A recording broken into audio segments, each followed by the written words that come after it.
I have a story to tell you, and you can take it as you will. Believe me or not, I'm not sure what to think of this myself. So I wouldn't really blame you for what you're about to hear. It's pretty fucked up, though. But I started online dating a little over a year ago. It's not something anybody wants to brag about, so needless to say, this was a secret that I kept to myself and from my family and friends. As a recovering alcoholic such as myself, it's tough to will myself into dating at all. I've spent a good portion of my life burying myself in the bottle, and I feel tempted to drink very often. So when I do go out, I have to take special precautions as to not get lured into a bar or meet up with someone who assumes we'll be drinking, which is actually a lot easier said than done. But, well, she messaged me around January 29th of this year. A beautiful girl you wouldn't expect to be online dating, or even looking for a relationship at all. You know, I was taught never to judge anyone by their looks. Okay, so I decided to treat this as I would any average girl that happened to message me on the website, which wasn't often, to tell the truth. But we started IMing each other, and this led to me getting her cell number. We would text and send each other picture messages, and, well, once we were comfortable with that, we Skyped for the first time. Now, I had many doubts as to whether this girl even slightly resembled the female in the pictures that she had sent me. I'm not the best-looking guy in the world, to be quite honest, and I just couldn't understand why she had been messaging me. I'm so awkward that I actually brought this up to her over the phone before we Skyped for the first time. She just giggled, told me I was very handsome, and that I should have more self-confidence. I mean, this girl was really making me feel like I used to, before the alcoholism took over my life and drove all my friends and family away. And we Skyped for the first time, seeing that she was just as beautiful as she was in the pictures. As we conversed, we decided that it was time for us to meet.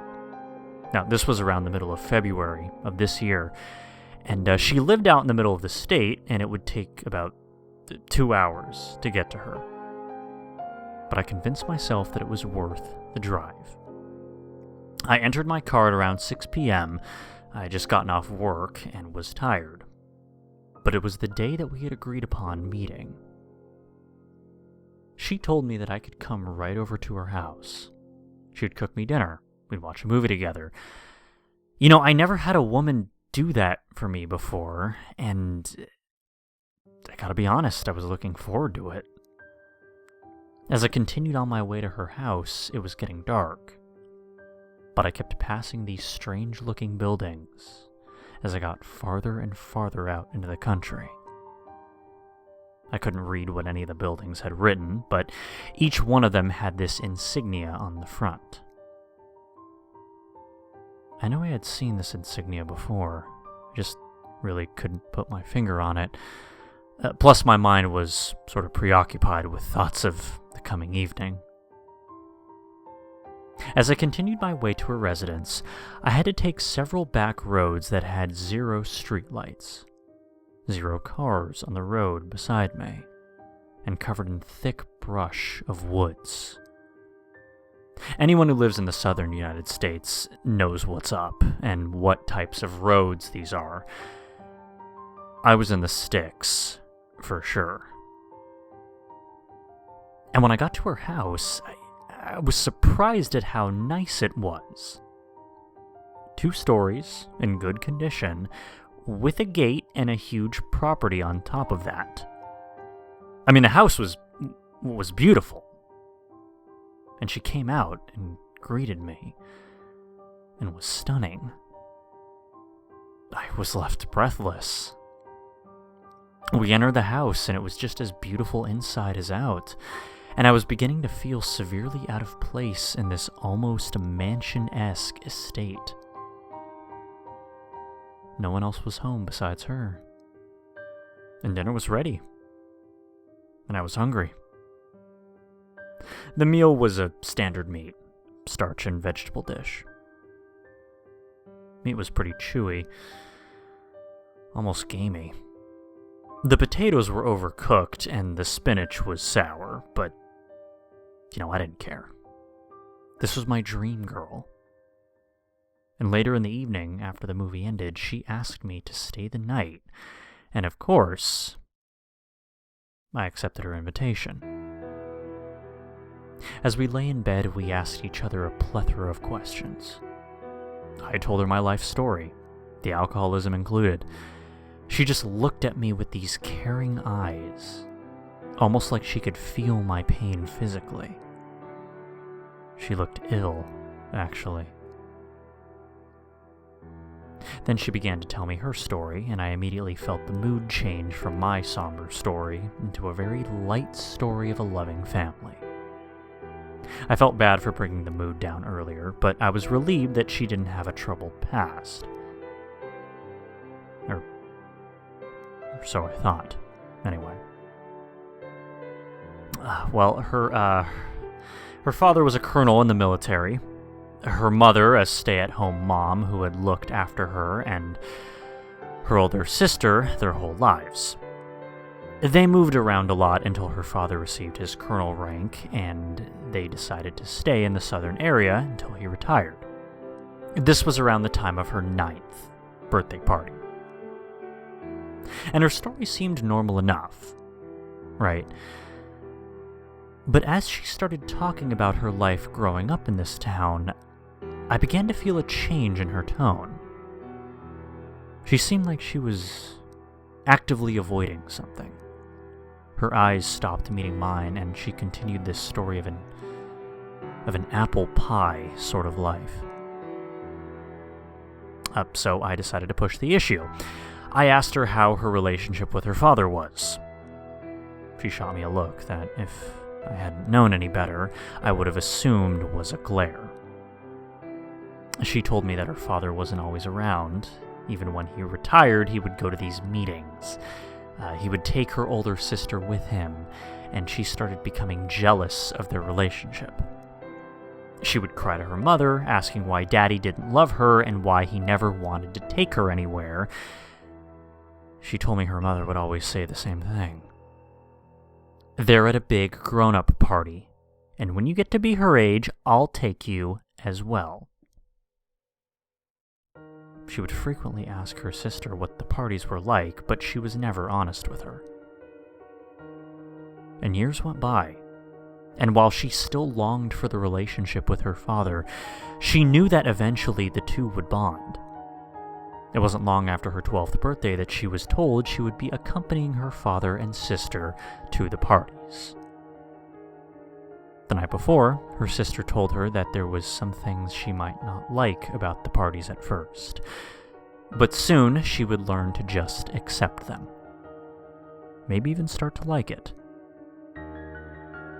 As I'm sitting here listening to her tell me this, her eyes are tearing up, and I'm feeling rather uneasy. But she continued. When they left the next night, her father had gone over a guideline of rules to take into account. No talking about the party. Ever. She had to wear a blindfold, along with her sister the whole way there. Her sister said that this was always a part of it and not to worry.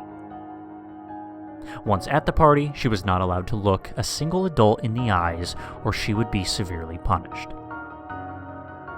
She began feeling like maybe she didn't want to go after all, but her father wasn't the type to be trifled with. She stopped telling the story after this and just looked me straight, dead in the eyes. Very unnervingly. She lunged across the bed and kissed me. Hard. She unbuttoned her blouse and tore off my shirt, almost in a frenzy. I couldn't really believe what was happening. I mean, One minute she was telling me her story, and the next she was jumping my bones. We slept together that night. And when we finished, she asked me how many people I had been with. I told her 7, and she laughed at me. She asked if I was some sort of goody-goody, and I laughed along with her joke. I asked her how many she had been with. She told me that I didn't want to know, so I asked her again, and she started to cry.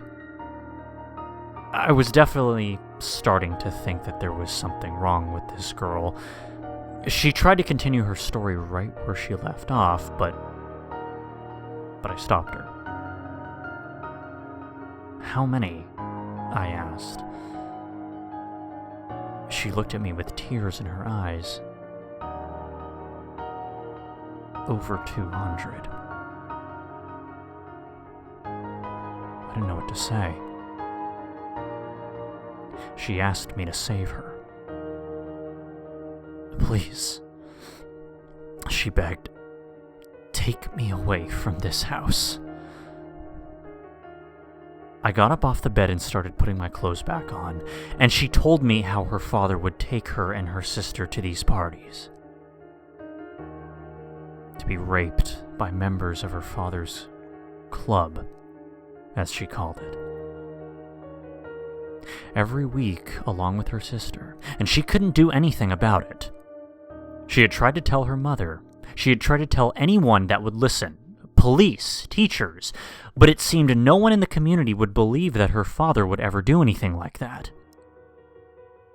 Her mother took her to psychiatrists.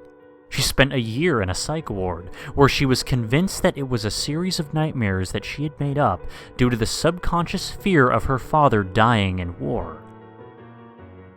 It was hopeless, she told me. Her own sister had disappeared over 2 years ago, and she feared that whatever had happened to her sister would ultimately happen to her as well.